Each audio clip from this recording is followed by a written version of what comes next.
మంగళమాంగళ్యే శివే సర్వార్థసాధికే శరణ్యే త్ర్యంబకే గౌరీ నారాయణి నమోస్తుతే. మీరిప్పుడు చూస్తున్నది కైలాస గౌరి నోము.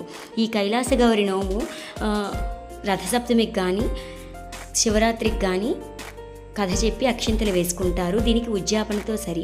ఉద్యాపనకి 5 కుంచాల మానుడు పసుపు, 5 కుంచాల మానుడు కుంకుమ పంచి పెడతారు ముత్తైదువులకి. ఆ నోము చెల్లేంత వరకు మాట్లాడకూడదు. నేను మా అమ్మగారు వాళ్ళ ఇంటికి వెళ్ళినప్పుడు మా మేనత్త గారు నన్ను తీసుకువెళ్ళారు ఇక్కడికి.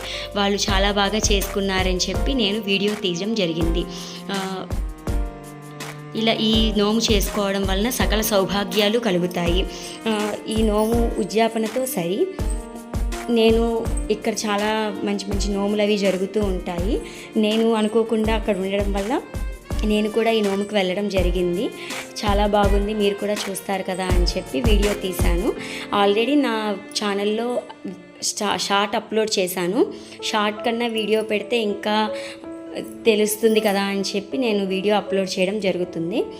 ఇలాంటి మరిన్ని వీడియోస్ చూడడం కోసం నా ఛానల్ని సబ్స్క్రైబ్ చేసుకోవడం మర్చిపోకండి. Thank you for watching. Please like, share and subscribe my channel. Thank you for watching.